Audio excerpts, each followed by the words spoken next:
Okay, we're going to be investigating trigonometric integrals, and we've got some interesting rules and cases that we're going to look at. We're going to look at two out of the three cases listed here on this chart. And that is, we're looking at products of powers of sines and cosines, and what we're going to do is kind of like power reduce them. We're going to change the way that it looks. We're going to write it in an equivalent form so that we can easily integrate it. Now, what happens here when you look at this first problem, number one, it doesn't necessarily have a u substitution that we could do, and probably integration by parts is not going to work either. So what we're going to do is we're going to look at these three cases, and we're going to try to match this first problem with one of the three cases here and try to simplify the integral by altering the way that it looks. Okay, so this one right here is the case of a cosine cubed. So we're looking at cosine, all right? And when we look, and let's zoom in here, all right? Because it's going to be very important. I know they say sine and cosine, and we've only got cosine, but what they're talking about here is m, the power of sine, and n, the power of cosine, and that's what we're going to investigate, and whether or not that's even or odd. So let's take a look here at this first problem, and I think I just moved this out of whack. There it is. All right, so let's see here. This right here is a cosine cubed, so that's n being odd. Okay, n as in Nancy. So when I see the case of n being odd, I see n is odd right here, and this is the case that's going to apply. Although there are no signs involved, okay, we will just follow this and work with what we've got. So let's look and read about case number 2 here. It says if m is even and n is odd, all right, in the integral, we write n, the power of cosine, as 2k plus 1, okay?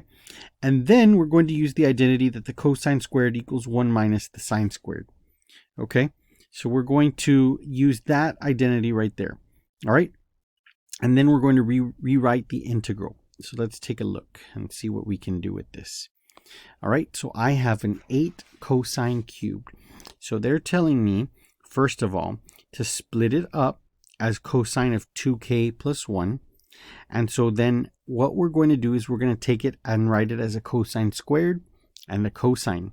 So that's going to be nice. Okay, so let's see here. We're going to write 8. We're going to write cosine squared of 2x and cosine of 2x. Okay, so that's what they're asking us to do here. And then dx, we can't forget that famous dx, the differential. All right, so now what we do, now that we've done that, is we're going to rewrite this component right here, the cosine squared, based on what they're telling us. So if you look here, the cosine squared becomes 1 minus the sine squared. Okay, so let's rewrite the integral now. We're going to have, oops, went overboard there, 8, and then it's going to be 1 minus sine squared of 2x. That replaces the cosine squared of 2x times the cosine of 2x. Okay, so we've got that written down, and now we're in good shape. And now what we're going to do is we can easily distribute, okay, we can easily distribute that cosine, and that's actually what I'm going to do, and I'm going to split it up into two separate integrals. So let's take a look here. For sure, we're going to write 8 on the outside of the integral. All right, we're going to have a cosine of 2x, and I'm going to write dx minus 8 times the integral, and I'm going to write sine squared of 2x, okay, and then a cosine of 2x, and then dx, okay? So I've broken it up like that, okay? And so this is, of course, an indefinite integral, so there's nothing to evaluate. Okay, so we're going to need our constant of integration. Well, let's take a look here. The cosine of 2x is quite easy to integrate.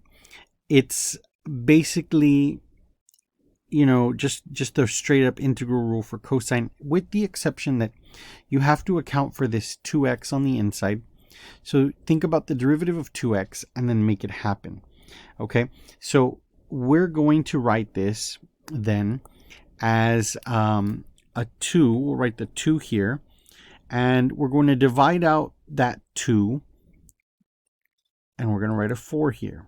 Okay, so it's kind of some u substitution if you think about it, because 2x will be your u and your du will be the 2dx. So this will make it easy then to integrate this right here, and we're going to end up with, in this case, 4 times the sine of 2x. Okay, now let's go ahead and integrate the next actual part. So in this case, what we're going to do is we're going to take u substitution here, and we're going to say that u equals a sine of 2x. So let's think about du. Well, the derivative of sine will be cosine of 2x times the derivative of the inside, which is 2. All right, so then we write in our dx. So again, we're going to need a 2 here that we're going to divide out of this 8, and again, we're going to need a 4 there, because 4 times 2 is 8. And so now let's see what we can wring. The 2 cosine of 2x dx, that represents our du, and the sine of 2x represents our u. So we end up with an integral that looks like this, a -4 integral of u squared du, which is very easy to integrate.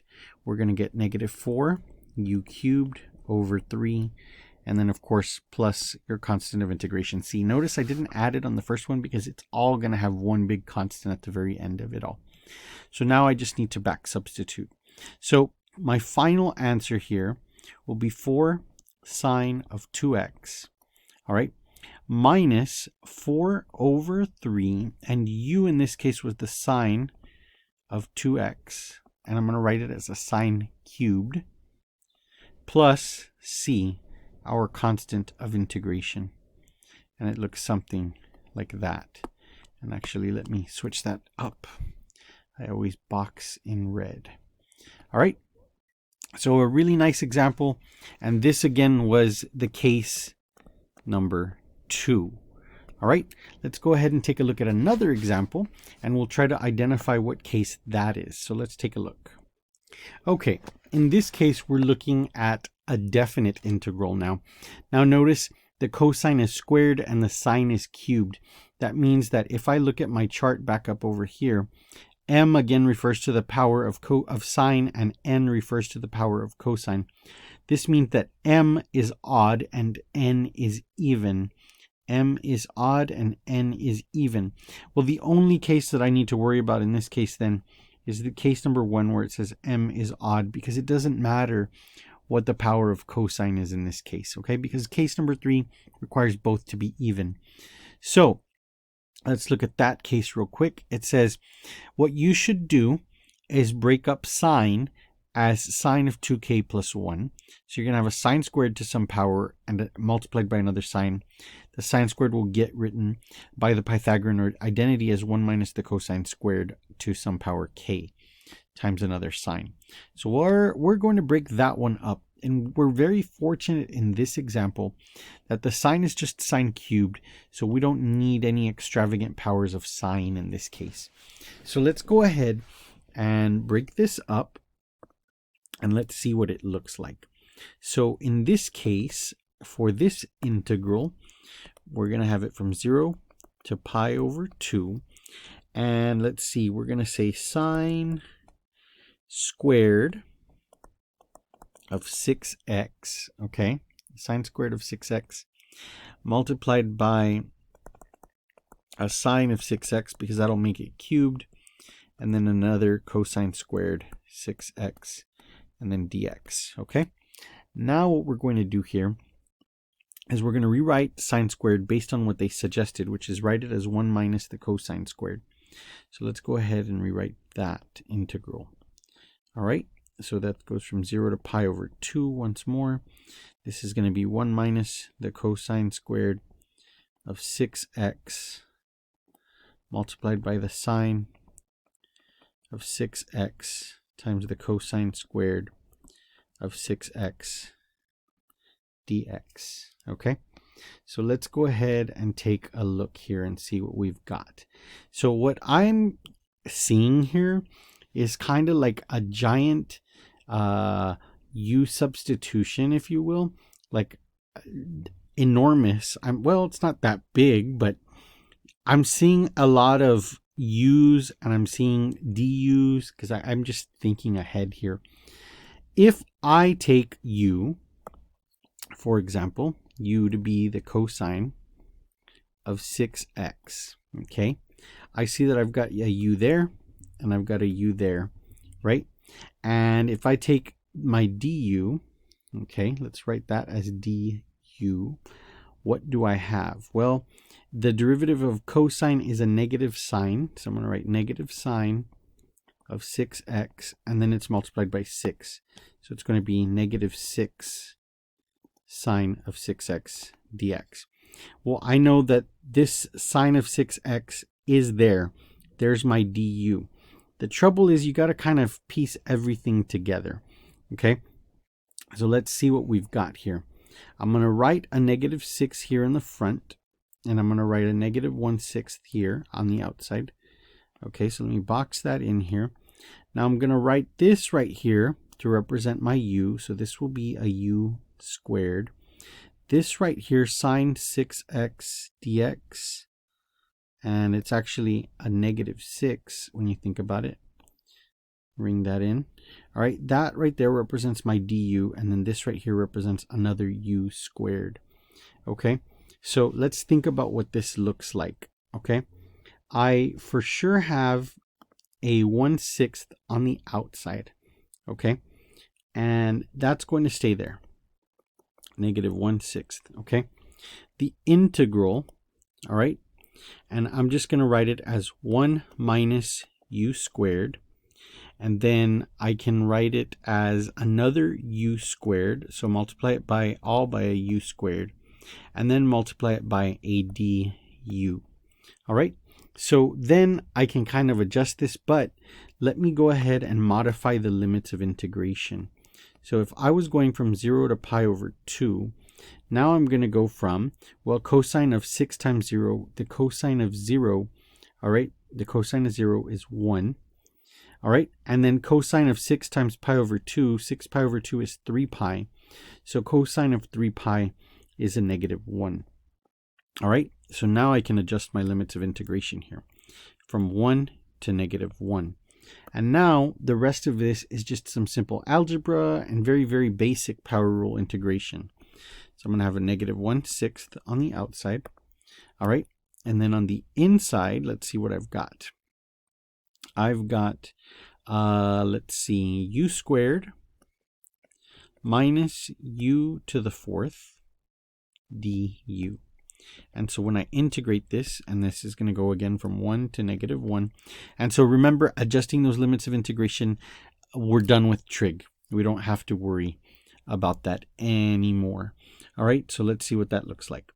We've got a negative 1/6 on the outside, and then on the inside, we're going to have u cubed over 3 minus u to the 5th over 5, evaluated from 1 to negative 1. Okay, 1 to negative 1. All right, so then once we've done that, okay, once we've done that, all that I have to do is say, okay, well, I evaluate my limit. I have a negative 1/6 on the outside. On the inside, I'm going to have a negative 1 to the 3rd power over 3 minus a negative 1 to the 5th power over 5 minus a 1 cubed, which is just 1/3 minus 1 over 5, because again, that's still 1. So the others here become a negative 1. So let's see. It's a little bit of arithmetic, if you will. Negative 1/3 minus a negative 1/5 minus 1/3 minus 1/5. Okay. And it's actually plus. Oh no, I'm sorry. This is plus right here. And then it's 1/3 minus 1/5. Okay. 1 over 3 minus 1 over 5. Okay. All right. So I will leave you to that arithmetic there, but you end up with something like this, I believe, negative 1/6 on the outside. All right. And the inside evaluates to, I believe, 4 out of 15. And then you reduce, of course. This becomes a 2. This becomes a 3. You get something like negative 2 out of 45. All right. And actually, no, this is a negative. So you end up with a positive. Okay. 2 out of 45. Okay. So 2 out of 45 is what you should get. If you don't get that, then maybe my arithmetic went wrong somewhere, but it's in the ballpark. Okay. So again, we really saved some time here by adjusting the limits of integration, because otherwise we'd have to go back and just be all sorts of messy. Okay. Now let's take a look at one last example of this variety. And this one we're going to call number 3. All right. This next one is an integral of the form sine cubed. So 0 to pi over 7. So it's a definite integral. Sine cube of 7x. Okay. So whereas in this last example, it was what we called case number 1. And I'm going to write that again. Case number 1. This one is the case again where sine is odd. And so if we look at the chart one more time, sine is odd. The only place that that comes into play is in case number 1. So this one yet again is a case 1. All right. So I can write that over here for you if you'd like. Case 1. All right. There it is. And we continue with this integral by breaking it up. So I'm going to break it up from 0 to pi over 7 as a sine squared of 7x times a sine of 7x dx. Just like that. And then what does it look like? Well, it becomes the integral of 0 to pi over 7 of 1 minus the cosine squared of 7x times the sine of 7x dx. Okay. And let's see here. We can do a u substitution. All right. We can do a u substitution and say, well, u equals, in this case, the cosine of 7x. So du is going to be negative 7 sine of 7x dx. So I'm going to make a negative 7 happen, but by consequence, I need a negative 1/7 on the outside. So this represents my u right here. So I end up with a u squared, and this right here represents my du in conjunction with that negative 7 there. All right. So what does my new integral look like? Well, I won't write the limits of integration just yet, but I'm going to write it as 1 minus u squared du. 1 minus u squared du. Now let's adjust the limits of integration, where before it was from 0 to pi over 7. Now we're going to have cosine of 7 times 0. Cosine of 0 again is 1.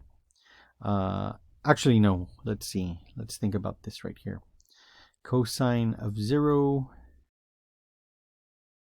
Yep. Cosine of 0 is 1. All right. There we go. And then cosine of 7 times pi over 7 is just the cosine of pi. So cosine of pi will give us what? Negative 1. Negative 1. There we go. So from 1 to negative 1. All right. And I'm going to try to spare you the arithmetic once we get there to that step. But this one's a very easy one to integrate now. It becomes u minus u cubed over 3. All of this evaluated from 1 to negative 1. All right. So what do you get? You get something like negative 1 minus a negative 1 to the 3rd power over 3 minus a 1 minus 1 cubed is 1. 1 minus 1/3. All right. You end up with, I'll let you do the arithmetic, but it should be something like this, 4 out of 21. All right. So you do that math. All right. It's not that difficult. All right. But again, adjusting those limits of integration really helps save you some time. So as always, I hope this video was helpful. And remember, like and subscribe.